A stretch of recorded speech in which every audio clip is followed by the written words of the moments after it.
Let's do this.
Welcome back, everybody. Harry P with the Driftless Homestead. Today we're continuing to work on this giant ash pile and get it all split up.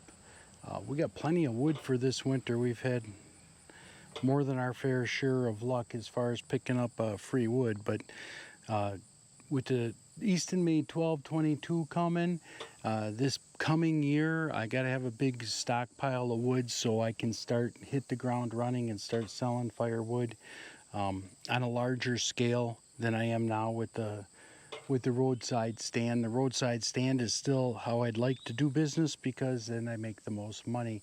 We're talking about putting another roadside stand down in Kenosha, so we'll have two going. It's just trying to expand the footprint, and then I'm gonna call up my forester and see what I got to do to be certified. And then I can start approaching gas stations once I get up and running. I think you either got to be kiln dried or let it dry for 2 years. You could age out on that too, which I do have a bunch of ash over there that's at that point. But I'm not satisfied with the quality of that ash, meaning that I want it to be 16 inches. I want it to be a specific size and a specific shape, which will come once the Easton Made's here, because that's the whole idea behind me ordering one, the box wedge. You know, I looked at different log splitters to try and find a box wedge option, and by and far the Easton Made box wedge is a better system than any of the other ones that I've seen. Plus, there's just the beefiness of the Easton Made. You can tell it's going to last a very long time. And the versatility, you know, you could pull the box wedge out and put your 6-way wedge in, or a 4-way wedge in if you so desire. That's which way I'm heading with this whole firewood business. I want to retire sooner than later, and it's going to be a major source of income for me to do what I want with my life versus punching a clock every day and doing what everybody else wants me to do. So let's get this wood split. It's not doing it by itself.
once in a while I'm doing this splitting, you'll see me hold my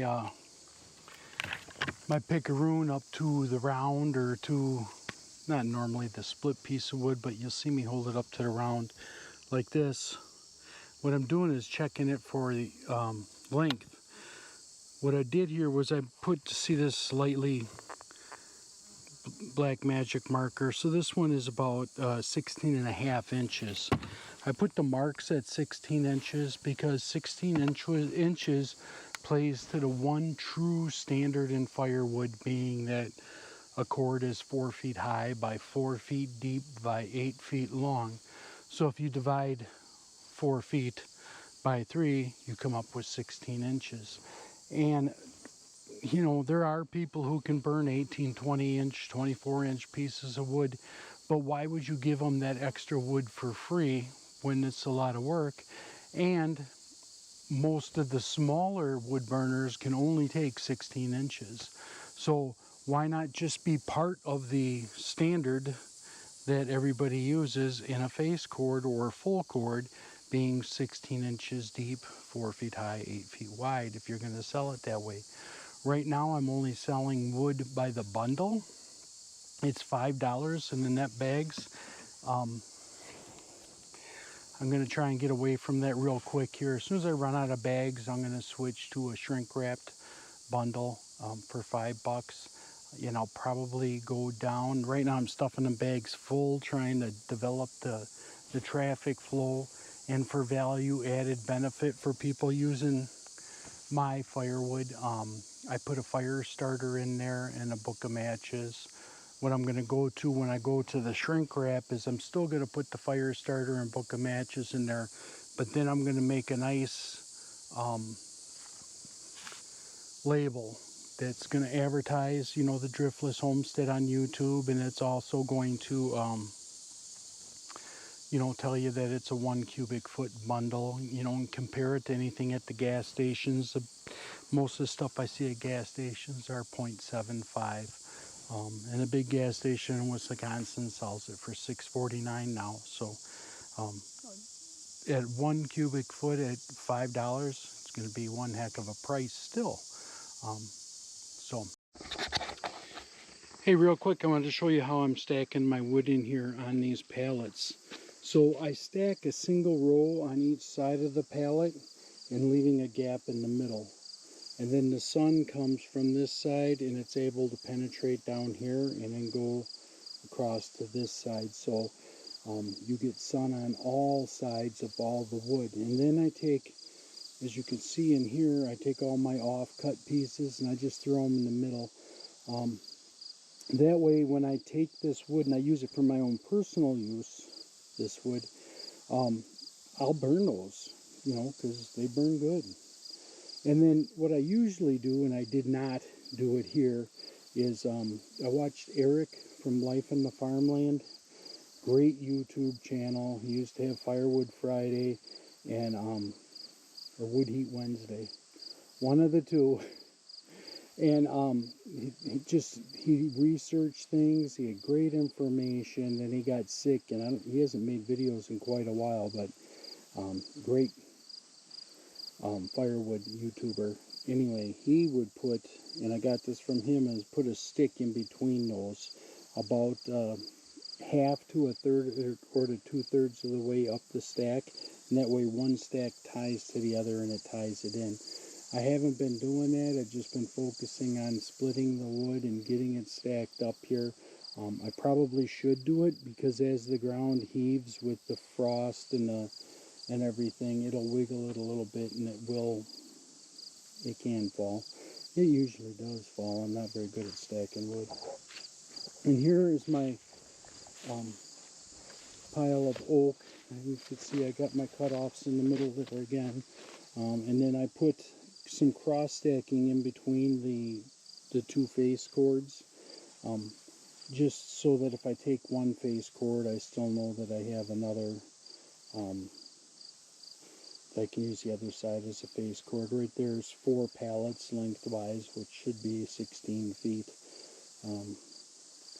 This is wood for personal use, so I'm not getting too hung up on measuring it right now.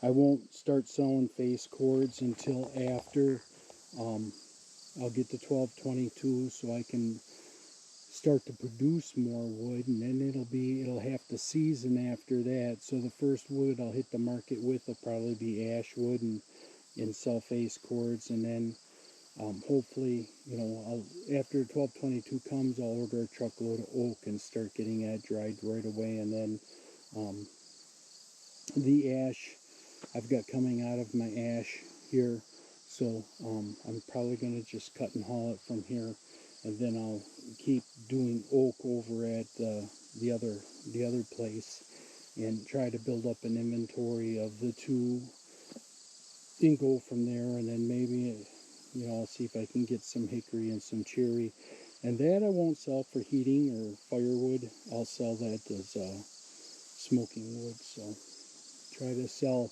smaller quantities for a higher price is what I need to do to pay for the 1222. But just in life, just like the pop companies, they got their whole profit model is based on those 20-ounce bottles of single serve soda. So thanks for showing up today. I really appreciate it. Have a great day.